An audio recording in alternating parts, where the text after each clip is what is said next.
It's a very challenging time of the year because you've got to pick some of your GCSE options, and I know how hard that was.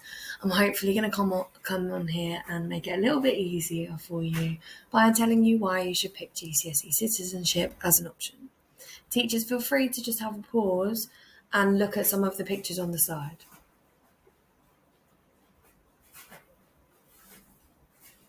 I think we can tell from these pictures that GCSE citizenship looks at things like activism, and essentially the whole GCSE is about how to be an active citizen within your community, what it means to live in the UK and be part of the UK, and looks at some really essential things that we need to know as an adult in the UK as well.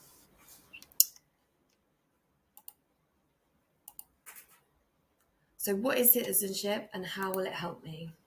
Citizenship studies will enable you to deepen your knowledge of democracy and government, the law, rights and responsibilities, and how we live together in society.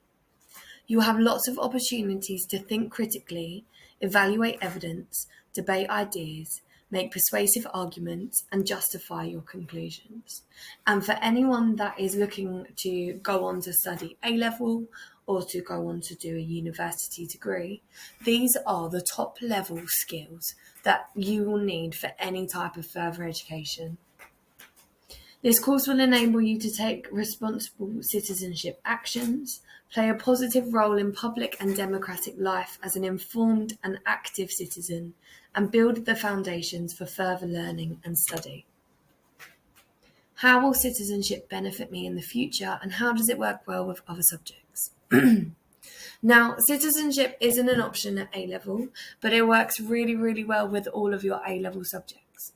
Now, I've put together a list of subjects both at GCSE, A-level, and for further education, maybe as a degree, that citizenship ties into really, really well and helps to give you such a foundational knowledge of all of the other subjects. So we've got sociology, accounting, because we look at finance as well, psychology, history, geography, business studies, media studies, and the two main ones are law and government and politics. If you have any interest in working in one of these fields, then citizenship as a GCSE will enable you and help you to do that. What will we learn? The GCSE is split into 3 sections. Section 1 is about the rights, the law, and the legal system in England and Wales. And here are some of the things we cover. So we get to look in a lot of detail at human rights, what laws actually are, why we have them, and how our legal systems work. In section 2, we look at democracy and government, and here are some of the things that we focus on.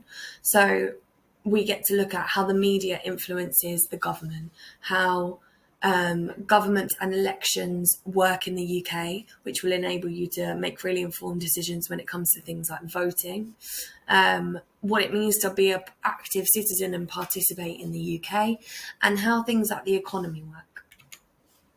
Section 3 is about the UK and the wider world. So we look at politics beyond the UK, so how politics systems work in other countries. We look at identity and diversity in UK society, which is a topic that I really look forward to teaching, and the students normally look forward to learning, where we look at things like equality and sexism, racism, which is also tied in with pretty much all of the subjects. And we look at the UK and its relationships to the wider world. So we look at things like the United Nations and what they do. You will also have the opportunity at the end of year 10 to do an active citizenship campaign. Now, this is where you, with a group of students, will pick a topic that is really important to you to do with what we have learned so far, and you will create and research and then conduct your own campaign. Now, in the past, I've seen students making campaigns about environmental research.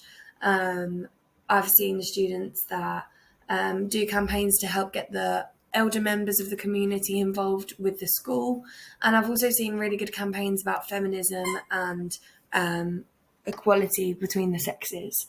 The idea is that you pick something that is close to you, and then you then use your experience of the campaign and the information that you gathered in your exams.